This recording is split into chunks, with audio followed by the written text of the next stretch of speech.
Life is tough, it's burdensome, it's stressful. It really is. And you're here just to make your physical life a little better.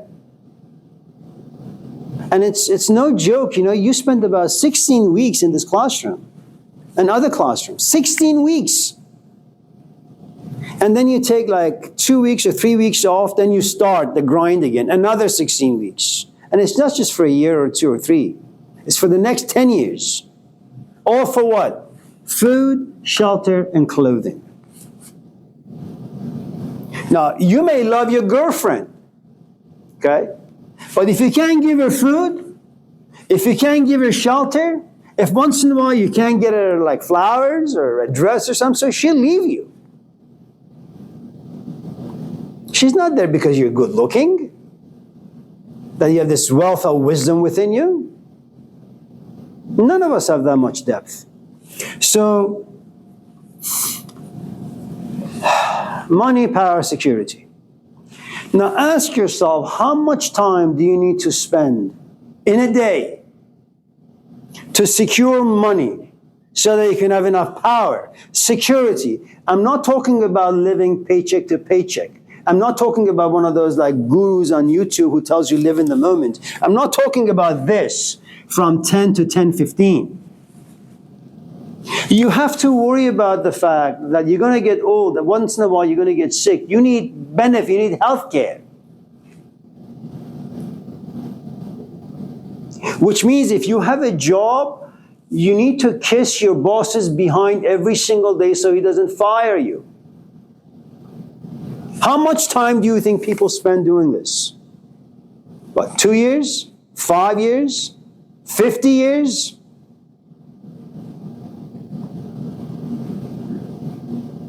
So most of our life is lived in the iron and bronze, places of pleasure, iron, and bronze being a relative amount of power. Do you know how difficult it is to walk away from this unless you're very rich or just very stupid?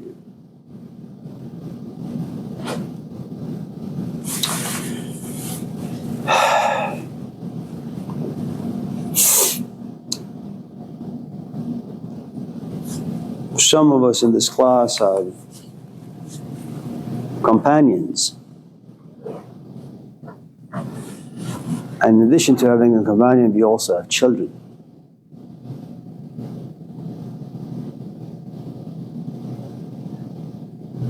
You're not a mother, but mothers are interesting creatures when they have children.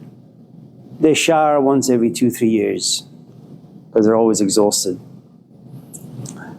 They clean the house like 10 times a day. Now, before being married, before having children, they used to read all the time, perhaps, engage in conversations that would be inspiring. They would have friends that would enrich their life, kind of like something that Henry David Thoreau would say, that if you want to know the mark of a rich human being, see if there's any friends who have depth. If that friendship has depth, you're rich. And if you lose that rich friendship, you fall into poverty. Now,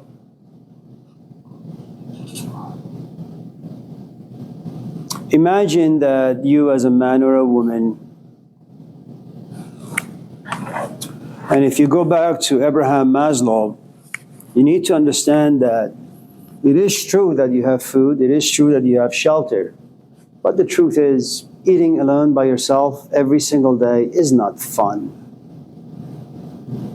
You may live in a mansion, Montclair in the woods, but if you live alone and eating food alone, this shelter will be like a prison for you. You will hate going home.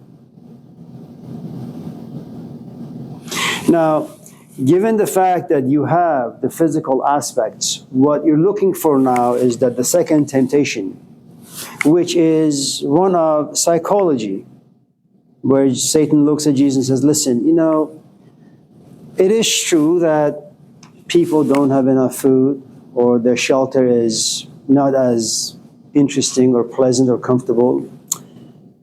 And they need money to buy clothes and this and that. But once they have amassed all of this, once they have secured food, shelter, and clothing,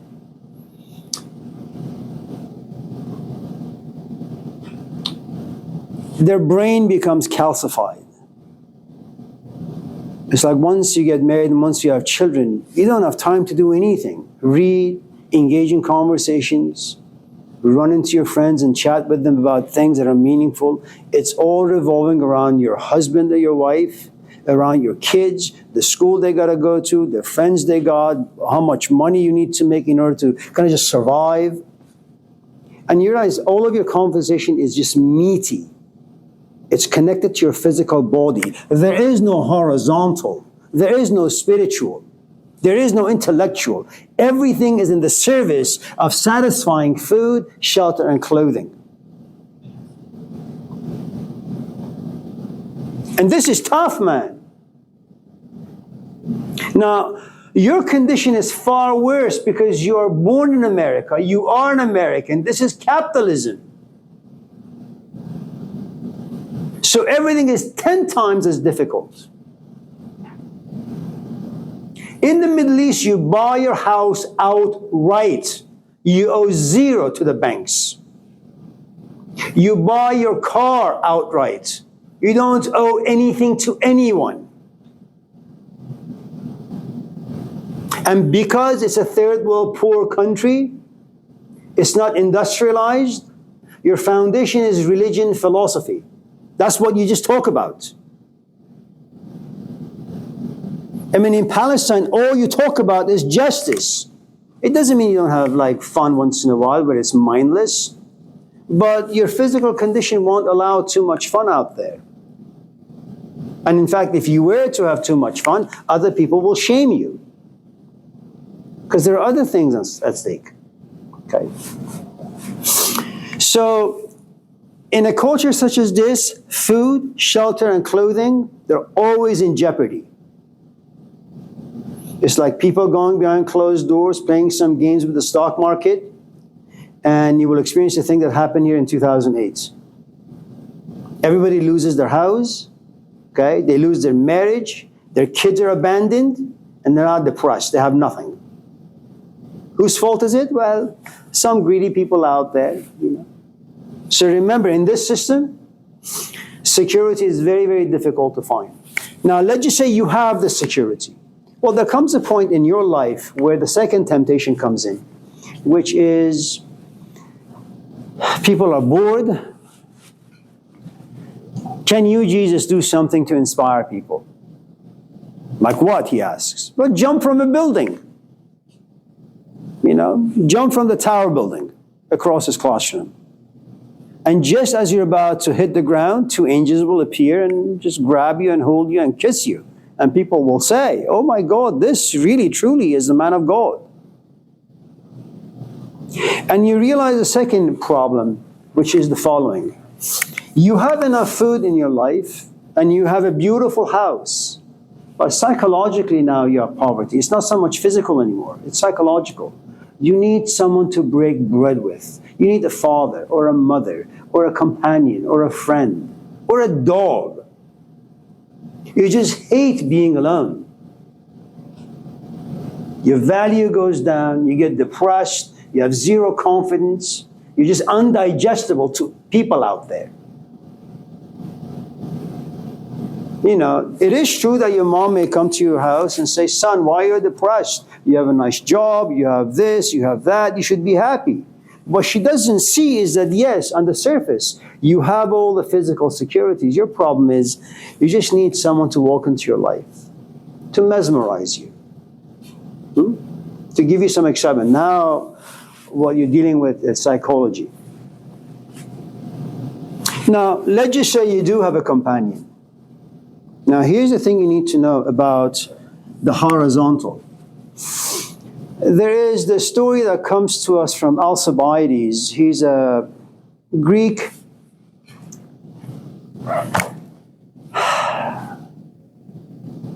anyways, he has the story about Zeus. that Zeus created human beings for one simple reason: so that human beings can worship him.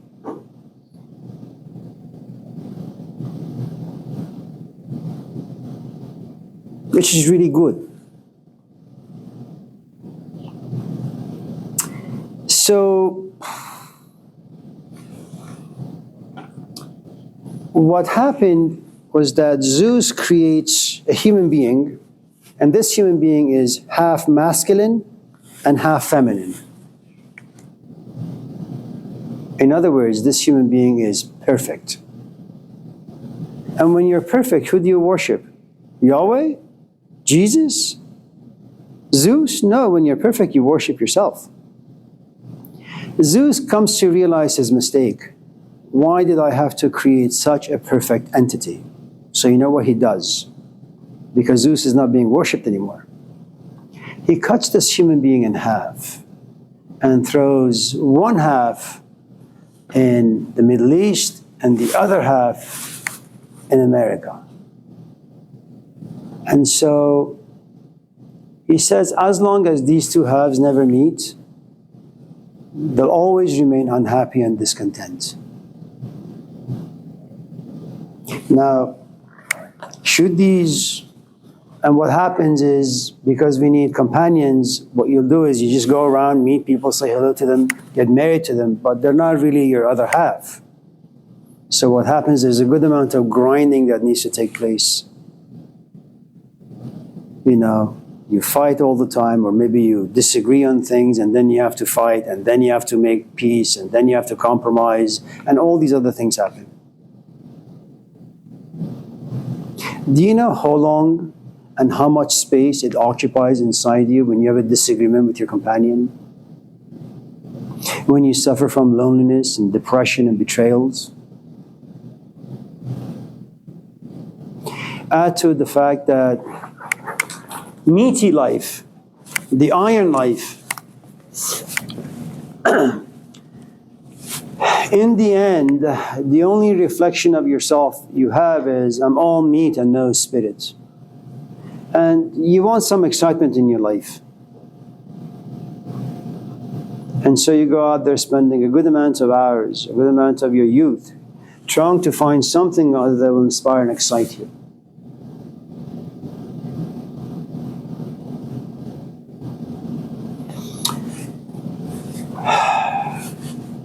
Now, let's say you have a great companion.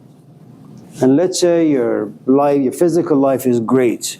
Now you run into the third problem, or the third temptation, which is the politics of life. You walk around town and there is homelessness. And it's a worthy cause to fight. To fight for these people to get housing, to get medical care. Let's say you come to realize your wife is pregnant and you can't really live in a one-bedroom or a two-bedroom anymore. Well, you have to go and kiss your bosses behind some more so he can give you a raise. But in order for you to get a raise, you have to change what you do at your work. You have to make some political changes. You have to act more politically. And you realize, well, if it's not your body, if it's your psychology, if it's not your psychology, it's the politics of life. You don't have time to sit and read the New Testament and figure out what the hell these stories mean, man. But there are moments of discontent where your physical life, emotional, psychological life, political life happen to be relatively okay, and you have a weekend just to yourself where you sit and you say, okay, you know what, today I'm just going to read the 5 stages of the soul. Or I'm going to read A Course in Miracles, and I'm going to read Jean-Jacques Rousseau about education. But it doesn't mean anything. Now, the life of, and silver is about relationships. So the life of iron, bronze, and silver put you in a place that's generally called the life of a sleepwalker. Now, it doesn't mean that you're asleep in the pursuit of food, shelter, and clothing. Doesn't mean that you're asleep in the pursuit of bringing something to awaken your psychological life, inspiration, excitement. It doesn't mean that you're blind when it comes to the politics of life, the injustice, the cruelties of human beings upon another, and the politicians. Okay. Now down here, you have no choice but to ask good questions. I mean, small questions. What's my grade? Okay. Honey, I'm sorry for having said that to you. What do I need to do to make things up? I just got fired. Is there somewhere I can go and work? Small questions. And so you realize most of us just are born and die only having asked small questions. Which is okay. I'm not trying to demonize this because it is a good life. It is a good life if you can find a good school for your kids. It's a great life if you can find a companion. It's a great life if you can take care of your parents. It's a good life. Okay. Now, once in a while, something really strange and awful happens to some people. Not all people, just some people.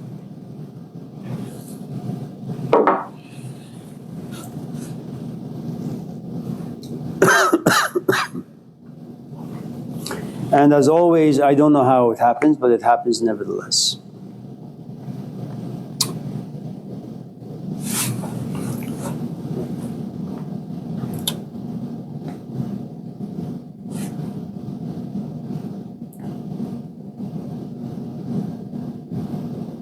You have everything down here. And one morning you wake up, say at 2 in the morning, and your kids are asleep, your companion is snoring away.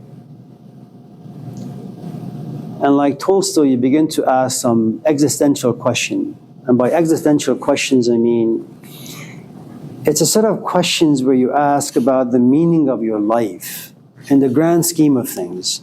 Not what your life means as a husband, not what your life means as a father, but what your just life means. What are you going to do in the next 20, 30 years of your life? Why is it that you begin to review your life and you don't find much value in it? Now, most of us don't have the resources. We're not really equipped to wrestle with those questions. So you just take some sleeping pills and you wake up 10 in the morning and you feel fine. Or maybe you smoke, or maybe you drink, or maybe you just go to the garage and bang your head against the wall. Okay. Now, there are some people for whom these questions just refuse to go away. They just linger, you know. And throughout the day, even though you're doing your horizontal physical life, you know, trying to find inspiration out there, trying to be good to your kids, to your companion, trying to keep your job, make some money, pay the mortgage, all that. In the background, there is this like sound, just rewinding and just replaying over and over and over again. What the hell are you doing? What the hell are you doing? What the hell are you doing? You look into society and it can't satisfy you. You look at your wife or your husband, they can't satisfy you. You look at your kids, you love them, but they don't really mean much anymore. I don't know why that is. You know, maybe you've kind of just realized that, well, okay, so the kids are going to go to school, turn out to be like me, right? They'll get a master's or a PhD, maybe, and one morning they'll wake up and they realize their life has been a complete waste. Maybe. Or maybe you just happen to be of a positive temperament and you never think about these things in this way.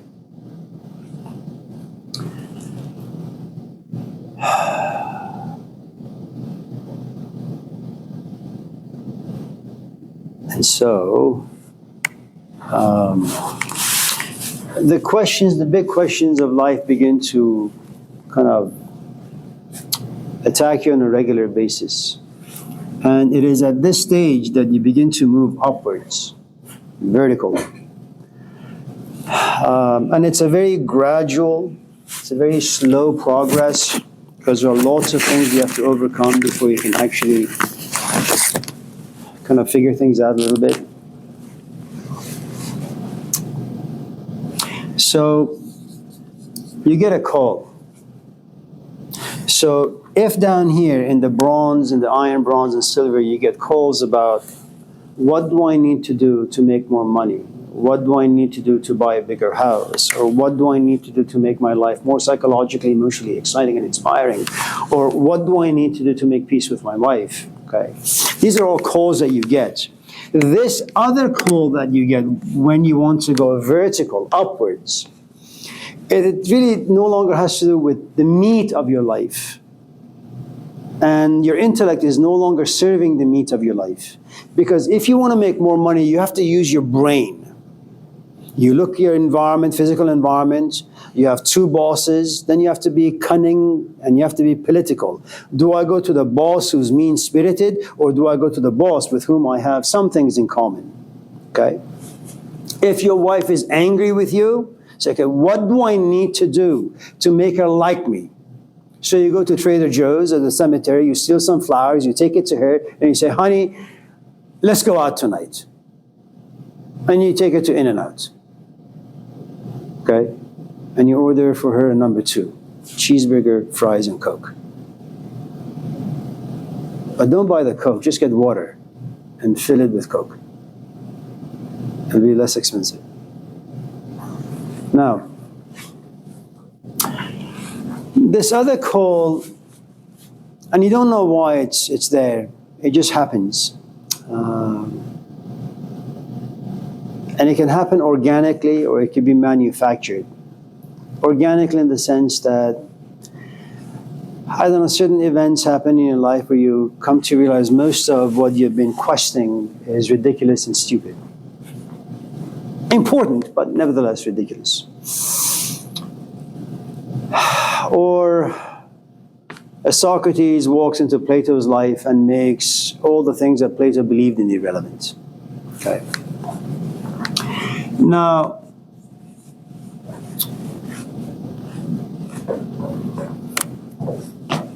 what happens when you get a call, there is a tiny little Morpheus that appears from here. And you happen to be on your way to finding if there is Neo inside you or not. So Morpheus advertised as a specific kind of a dream that you are more than you think you are. You're just not meat. There is something spiritual. There is something creative, inspiring about you. And you don't have to make this spiritual or religious. Let's just say you're a gifted pianist. You just don't know it. Okay.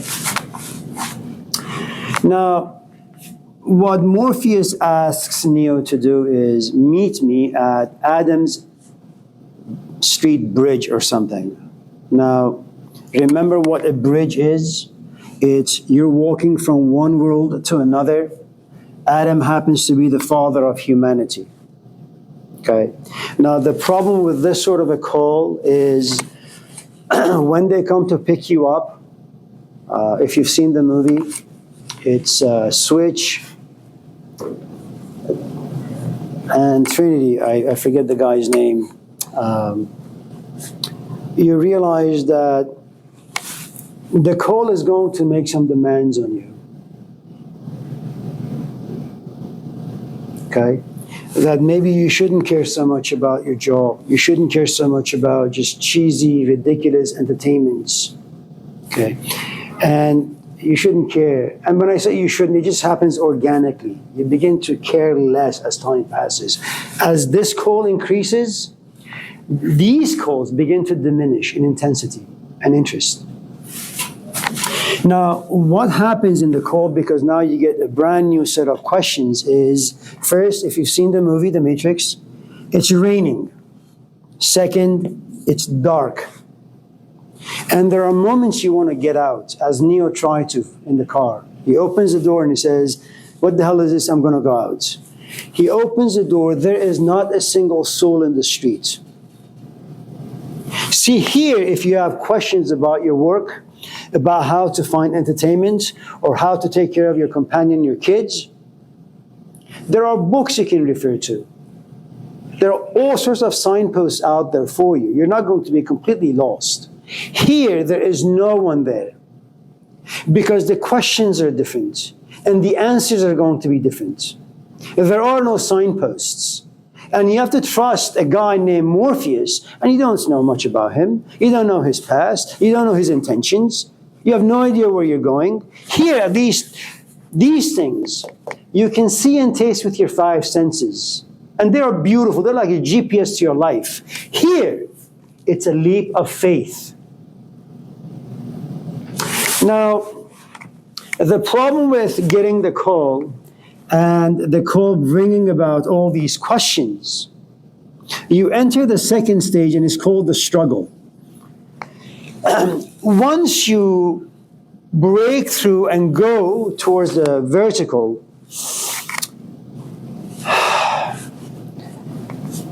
there's a good amount of power that you're going to lose. You know, right now, many of us in this classroom have a companion. Now, you may not like your companion, but you have a companion nevertheless. You know, when you go home, he or she is going to be there, you're going to sit there, you're going to have some food, maybe watch some TV, you know, maybe you have a fight or disagreement of sorts.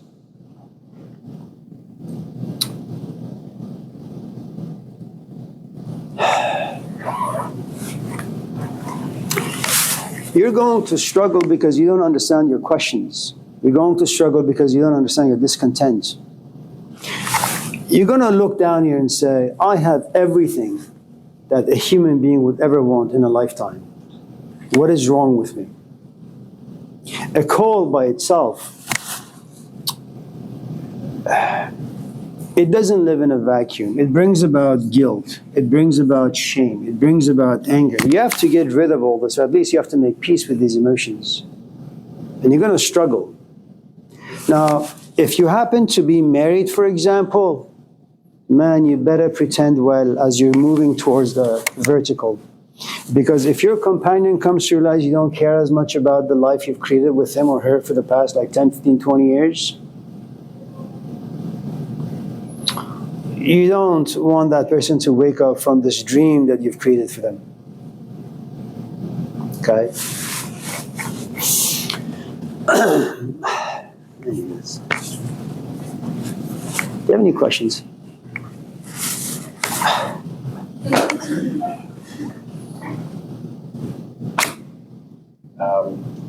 What sort of questions would you ask when you're towards the vertical? Well, I can't tell you. I don't know.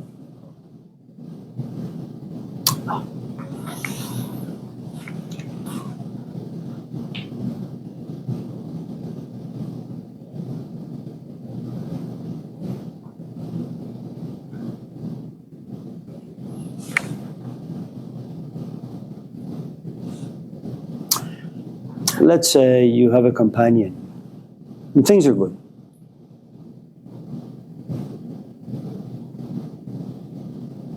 Now, none of us know exactly what's going on with our companion on the inside, psychologically speaking.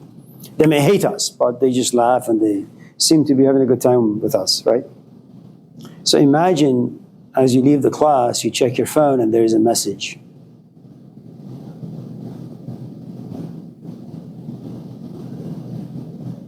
I'm leaving you. Well, what kind of questions will you be having? You thought everything is fine. It's like a shock to your system. Everything is not fine. What are you going to do? Well, you're going to call her. Who are you going to call here? There is no one to call. It's like Job. You know, one of the nice things about Job is that he doesn't say to his mom, why is this happening to me? Or to his dad. He goes to the big guy, Yahweh. Why is this happening to me? I don't deserve this. You know? It's kind of like being pregnant or getting pregnant and you don't know who the man is or you don't even know how you got pregnant. But you have no money. You don't know what to do with this particular condition now you're in, or situation. And that's what the call is. There's a good amount of darkness. There's a good amount of intense emotions. Now you're going to struggle to find answers, but answers are not going to come. They're not going to come for a long, long, long time. Add to it, as you have lived your vertical or your horizontal life for 5, 10, 15, 20 years, you have a good amount of addictions and habits down here. You're not going to go up very far. You're going to get dragged back in here. Here you can see, touch, taste, and smell. Here you can't see anything.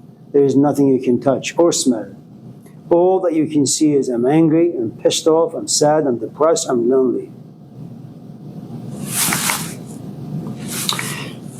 If you do this on your own, you won't survive. You know, I know there are lots of Jordan Petersons out there telling you you should, you know, begin to think and begin to write and begin to read. No. You need someone. You need someone who can support you. And you need someone who's young. And you need someone who's not been contaminated by experience, that they're hopeful. You know, go to India. Sadhguru has a tribe of people who sit at his feet and then listen to him. Go there. You'll find a community of people. I mean, he's not very good, and neither is his tribe, but nevertheless, you know, you don't really want to hang out with someone who is a practitioner. A practitioner takes his or her time very seriously, energy very, very seriously, everything they do very seriously. Jordan Peterson doesn't. The West has another maybe a few thousand years to get to this place where they can create practitioners.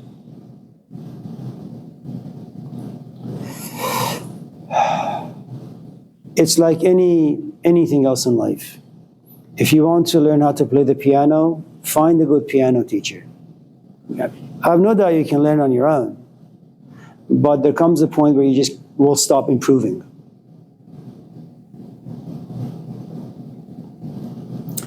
So,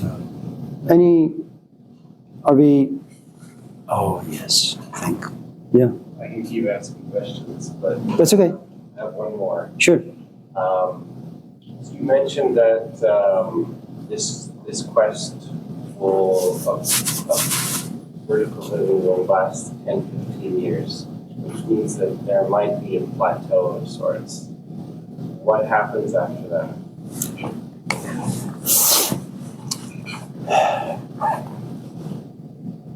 Have you ever been in love? I mean, like that crazy, stupid love. Have you? Yeah. So what happens is you're living your life comfortably. Things are going according to plans. And then you go to Pete's coffee shop. You meet someone. Something explodes inside you. And then you stalk them. And then turn around, they say, oh yes, I've been following you. Here's my phone number.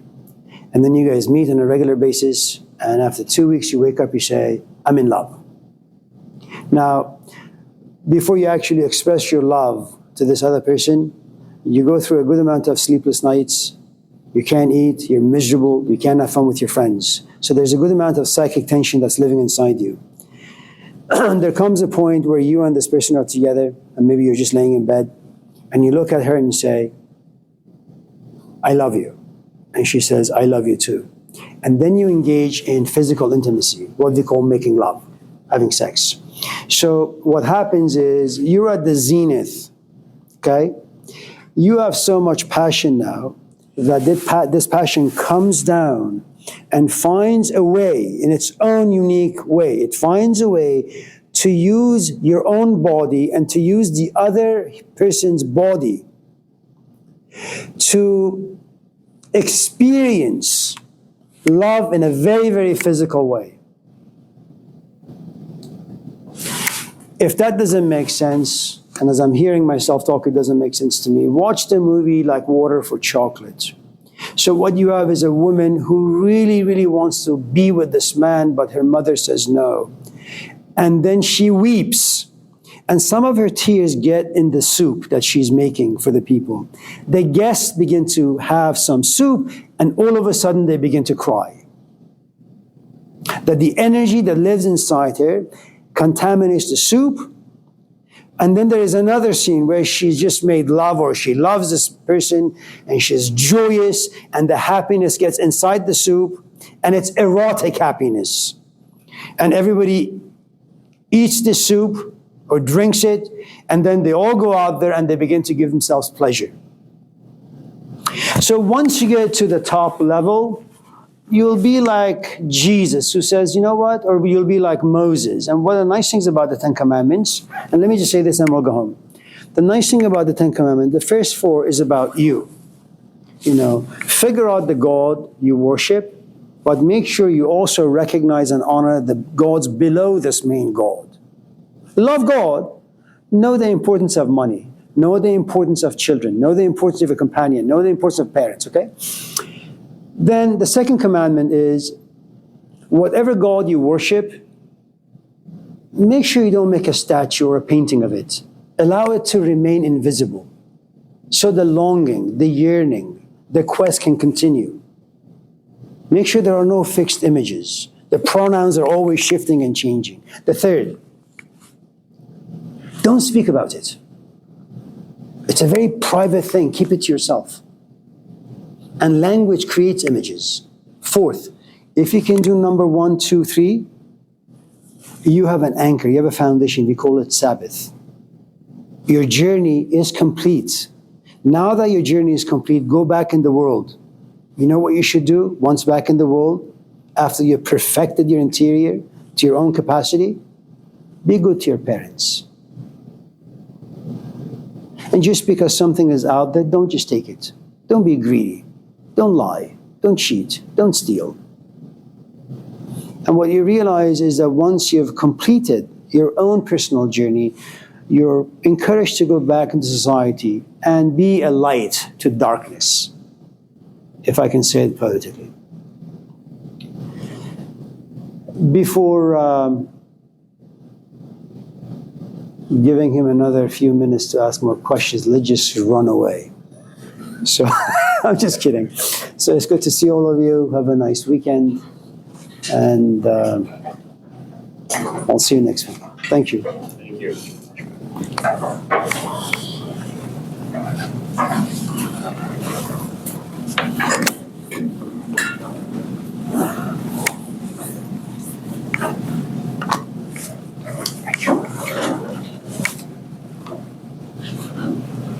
Mauricio, take care.